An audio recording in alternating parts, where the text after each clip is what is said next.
Namaste Acharya ji, Namaste Professor.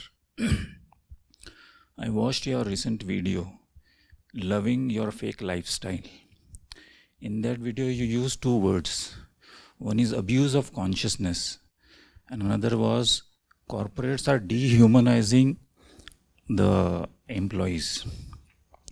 In that context, I wanted to ask you, this dehumanization actually is not only happening in corporates, but I think it is something that starts with the family itself.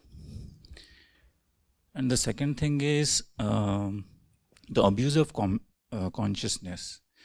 We are aware about the gross forms of abuse of consciousness, but we don't know much about the subtle forms of abuse of consciousness. This is one part of the question. Second part is, this is like little paradoxical. Now we see the world is moving towards destruction and climate change. Now all the students who are studying in higher institutions, they are going to join all the corporates that are part of the problem. So how do we help these students to make them aware that where they're going and investing their life is actually pushing their contribution of their life towards the destruction of the planet? And at the same time, we could also talk about the subtle forms of abuse of consciousness. You see, to use human thought, feelings, energy,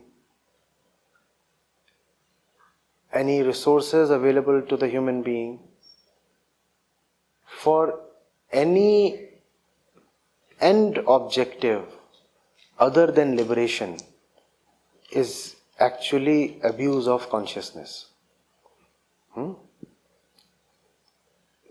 When you are physically alive, you are said to be conscious, right? Yeah. So abuse of consciousness is simply abuse of life.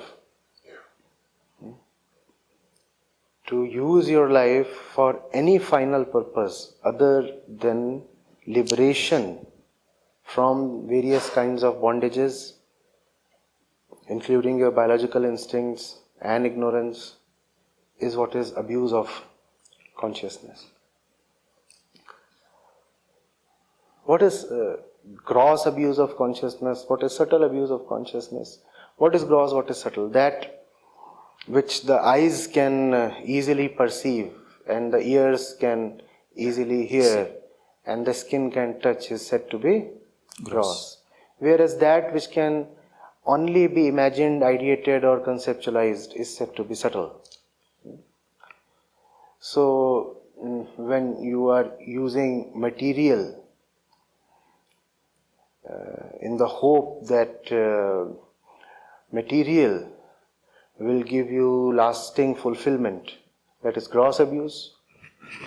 When you are dabbling in theories and concepts and ideas and think that ideology is of some kind, that which we call as love, that too is an ideology, because that is not real love, that's a thought, that's an idea, that's an image. So when you go about this usual business of love, that is a subtle abuse of consciousness. And when it comes to the question regarding corporates, that students pass out and then they serve the same corporations that are directly or indirectly responsible for much of the tragedy today unfolding on this planet. Well, the answer should be obvious.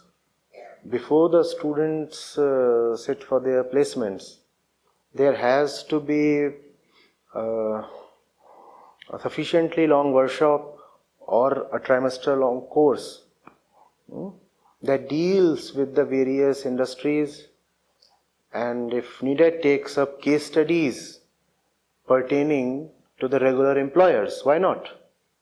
Don't we take up case studies that deal with specific companies? But there we want to know how well they are doing in their marketing strategy, how their SHRM is proceeding, or what kind of cost accounting or financial management systems do they use. we should also have case studies that take up, for example, their environmental record. Students should know the firm that they are opting for, to what extent is it life friendly? To what extent is your employer consciousness friendly? Students should know that. But that kind of case study is neither written nor taught, whereas that should be a very important thing. It is very possible that if you open up the entire kundali of a very lucrative employer, the employer might have to return empty-handed from the placement cell. Or maybe I am just being wishful. Maybe the students would still go for that company in spite of knowing everything. Yeah, I mean, I was coming to that, the conflict of interest, my career goal versus how, to what extent I can actually accommodate the organization that is involved. You see, in an ideal sense, obviously you should not spend a second at an improper place. But then life is not ideal. Ideas are just thoughts. We might seek freedom from all our constraints, but our immediate fact is that we are operating within constraints.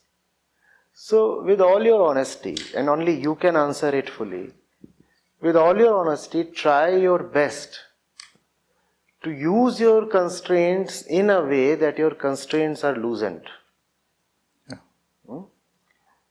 Right now I am speaking in constraints. My fellow professor, my friend here, he too is speaking in certain constraints. We started at a specific time. We'll have to end at a specific time. And there are 1,000 other practical and worldly constraints at every moment, wherever you are, whatever you are doing. The goal therefore has to be to operate in a way within your constraints that you make your way out of the constraints. As they say, if you are lost in a thick, dark jungle, what do? You'll have to move within the jungle. Within the jungle. But you have to move within the jungle in a way that takes you out of the jungle. The jungle is there, we cannot wish it away. At the same time, we cannot turn this into an alibi. What do? I was born in a jungle. So all my life, I just kept wandering in the jungle. That's a poor excuse. Okay, so last thing, this dehumanization, which starts from the family, institution of family, where the family only conditions the child, saying you only belong to these people. Then goes to the education, where he is constantly told you have to only work for yourself.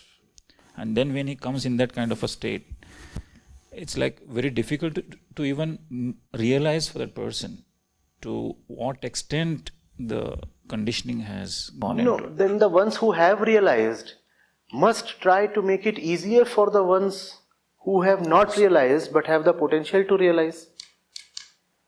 Right? Yeah. So obviously, the way the child is born and brought up, it is very difficult for him to just know on his own. We said a while back that even if you live for 1,000 years, Vidya will not automatically come to you. You will have to put in dedicated effort. But then if there are people who have begun opening their eyes to whatever extent, it is then their responsibility to create conditions in which the child, the next child born, has it easier than they had. So create institutions, modify our habits,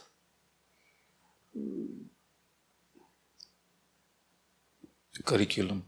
The curricula. There is so much that the child goes through. Yeah. Try taking care of it. There is no other way. There is no other way. Otherwise, the system is very much a closed and self-contained one. The cycle of ignorance will continue for 1,000,000 years, and there is nothing within the cycle that will disrupt it.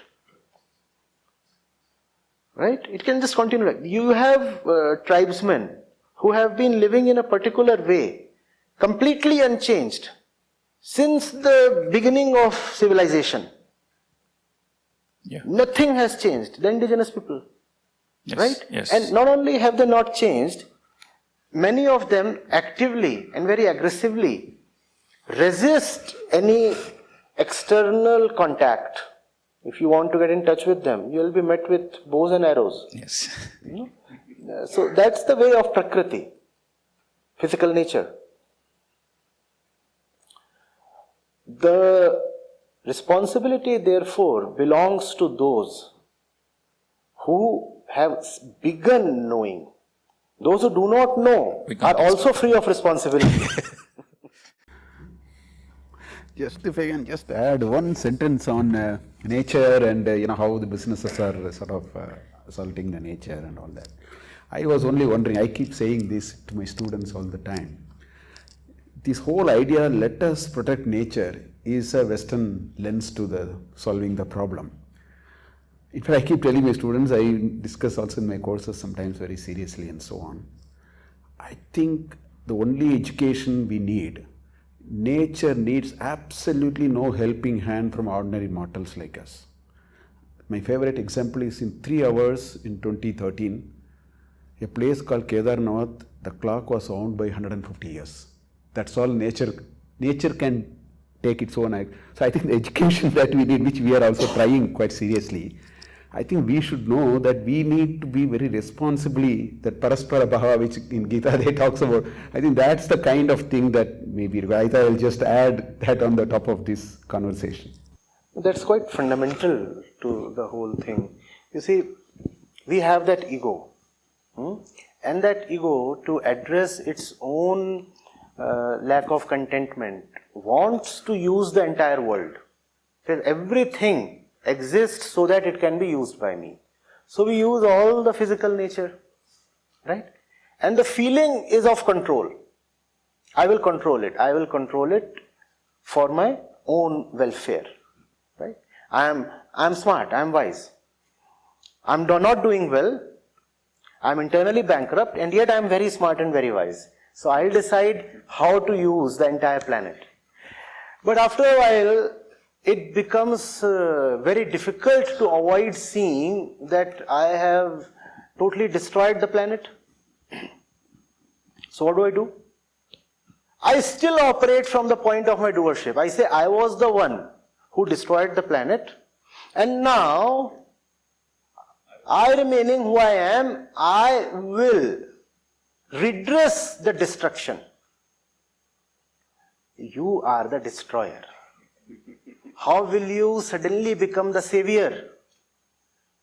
It's just that the doership knows no limits. Sometimes you say that I am hacking the jungle down. Sometimes you say, oh, I am now going for reforestation. So deforestation and then reforestation. So he's saying here, you leave the forest alone. You neither need to deforest nor reforest. You leave it alone, it will take care of itself. Your reforestation, mind these words, is probably as bad as your deforestation. Or maybe even worse, When you are such a drunkard in the internal sense, your consciousness is totally deluded. Do you even know the right meaning of help or redressal of a grievance? Do you really know what the forest needs? A fundamental question. Have you ever known what you really need? Do you know what you need in life? Then how do you know what the forest needs? But the ego and its arrogance know no limits. So you say, I do not know my own needs, but I know what the forest needs, so I'll go and reforest. Your reforestation might actually be worse than your deforestation. Why can't you just keep your hands away, hands off? That's what is needed. But that's something we cannot tolerate to live with. The realization that I am a sick person and my first duty is to take care of myself. I'm not someone who should go about doing this and that in the planet, winning territories or helping people or this, that, you are in no position to help anybody. Not that helping is bad. But if the surgeon himself is in a drunken state, God save the surgery. Not even God can save the surgery.